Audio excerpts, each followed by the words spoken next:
Welcome back. It is the Flow Friday Sports Show on Flow FM, and Gawler and District Softball is our next stop. And the league president, Sarah McMillan, joins me on the line once again. How are you this week, Sarah? I'm good. It's snuck up on me again.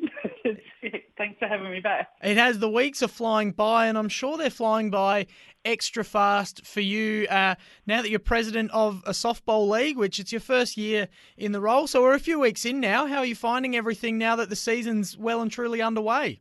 Yes, I think I'm settling in. I'm starting to get a feel for what I need to be doing and what I can be doing. But I do have a great committee that backs me up all the way. It's very easy to just fall back on the committee and see where things are happening and how I'm going, basically, if I'm heading in the right direction or falling. Well, it seems like everything's going in the right direction so far. It seems like everyone's loving the league and the new season. Is that pretty much the feedback you've been getting on from the players and the coaches and everyone else involved? Yeah, I think they're starting to fall into place and get into the diamonds, and we're making our way through the construction side. But we're nearly done with that, and we are so close to having our new diamond, and then we'll fall into a routine of knowing where we're at and knowing where the toilets are from the diamond would be a good start. That would be a very good start, and obviously it's hard sort of trying to oversee a league while you're sort of playing in one venue and you've got one eye on the future venue. But it's, really exciting that that's nearly all done and dusted. So that's only due to be about 2 or 3 weeks away now, I think you told me a couple of weeks ago. Yes, I think we should be playing on it in, I think it's 2 weeks. Yes, another 2 weeks. So not this week, not next week, the week after, I think is the day. All right, very exciting times ahead for the Gawler and District Softball League, and you've been involved in this league for quite a while, haven't you? You've been a player, and how long have you been involved? Longer than I care to admit how old I am. Not to put you on the spot or anything. I only started playing softball as an adult, but I have been playing at GDSA at Carbeethan for, I want to say, 26 years. Wow, there you go. So heavily involved, obviously, and taking on the presidency, obviously a very new and different challenge for you. But the league is definitely lucky to have someone who is so committed and so involved, and happy to volunteer in the role. Thank you. Yes, it is. It is great to be there. Really, because it's all friends. Everybody's a big, massive group of friends, and we all kind of say that, bring a friend along to come and play, but nobody actually has any friends outside of softball. So it gets a bit fire. But yes, we are all big, almost family out there, in my opinion. All right, great to hear. Always good when the sporting club becomes like a big family. So love to hear that, Sarah. Let's get into the results from the weekend just gone, and we'll start off with the juniors. Giants over the Kangas in the under-14s, and it was the Kangas over the Giants in the under-17. So let's start with the under-14s. Nice high-scoring game. Giants winning 12-6. Yes, Giants got their runs in early to set themselves up basically for the win. So, Kangas are fighting back the whole way.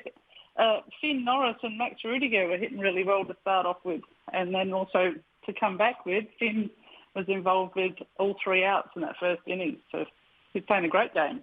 All right, very good. Always hard to play catch-up and always easy to sort of play from ahead if you can get out of the gates with a quick start. So well done to the Giants in the 14s, but it was a different story in the 17s. Like I said, Kangas winning that one 11-3. Yes, Giants got out there with a good couple of runs to start with. Then disciplined batting by Kangas fought their way back and got themselves back in front, and then it was all hard work on Giants to hold them there. But couldn't catch up themselves. So those are our junior results. Let's look to the Div 2s, couple of games and a couple of blowouts. Kangas shutting out 2 Wells, 12-0. A nice easy win there for the Kangas, but for 2 Wells, no runs on the board. But is that reflective of how one-sided the game was, or were 2 Wells a little bit unlucky to end up on 0? A little bit unlucky to be on 0, but they got out there and got to third base quite often, but couldn't quite make it home. Some good hits out there, but yeah, like I said, the Kangas were tight in the field. Once they saw the runners out there, yeah, they tightened right up and wouldn't let them get home. Kangas, yeah, did really well on the bat, and also there was a number of errors that sort of followed them up, just sort of rolled into a bit of a ball at some point. But there was some great fielding by Lauren and Max by 2 wells, but yeah, not enough to keep them on top. Okay, so that was the Kangas winning over 2 wells, and our other Div 2 game not quite as one-sided, but still pretty convincing for the Vikings over the Giants, winning 10-2. Yes, Vikings did really well against the Giants, but got their runs in early and they kept the field tight, and Giants mainly got their runs just by sneaking a couple runs through, but not by any fault of error, but yeah, just some good batting to finally get some runs in.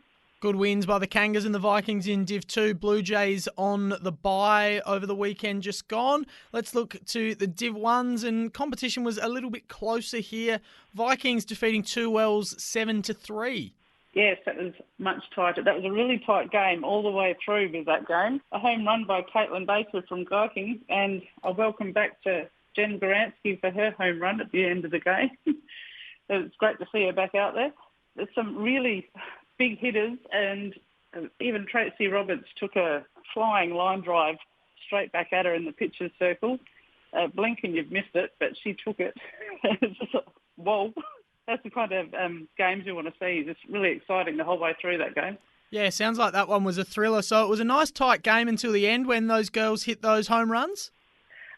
Yes, Jen Garansky hit a home run for 2 wells to bring us up, but yeah, Caitlin Baker taking her home run and brought a couple round with her. That was the key. She brought a couple round with her. All right, very good win by the Vikings, and an even tighter game in the other game of the round. It was the Kangas over the Blue Jays 4-3, so a thriller in that one by the looks of things. Yes, most of the runs were scored quite early, so the whole rest of the game was a fight out to try and get another run in. The fielding was very tight and on both sides. They just left players out on bases. So many good hits and safe hits, but getting them to third base and then getting all the outs and bringing them home without, scoring the run, which is so tight and so tense, but makes for a good game. All right, a very good win by the Kangas as well as the Vikings over the weekend in Div 1 action. Let's look ahead to the weekend ahead, kicking off tomorrow, and Trinity are taking on the Kangas in both junior grades. So what's the outlook like for the 14s and the 17s in those matchups? Well, Kangas are pretty dominant in both of their age groups, but Trinity have been together for a couple of weeks now. That was their first season. They might start to be playing together as a team. Once you start to get to know each other and see how each other play, it might be a better result and maybe a close game. Okay, and in Div 2, Giants taking on the Blue Jays, coming off of the 8-run loss, the Giants, and coming off of the bye, the Blue Jays. So the Blue Jays will be nice and fresh. And the Kangas are taking on the Vikings. So a battle of the big dogs, really, after they both had good wins on the weekend that was. Yes, Giants and Blue Jays, I sort of feel like their last week was sort of their, a bit of their lull. Maybe they'll both come back with big games this week. Yeah, because Giants are quite dominant, and it's really hard to pick any dominant team in the Div 2.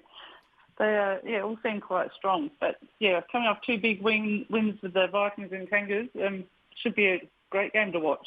Well, it's still early days, so I suppose it's good news if we can't quite separate the teams and easily pick winners just yet. Everyone's still establishing themselves and figuring out who is going to take the top, and we've still got a long time until finals to figure it out. So we're looking forward to seeing how the round goes this weekend in Div 2 action. And in Div 1, Vikings taking on the Kangas. So once again, the 2 teams that had thrilling wins on the weekend past will be facing off this weekend.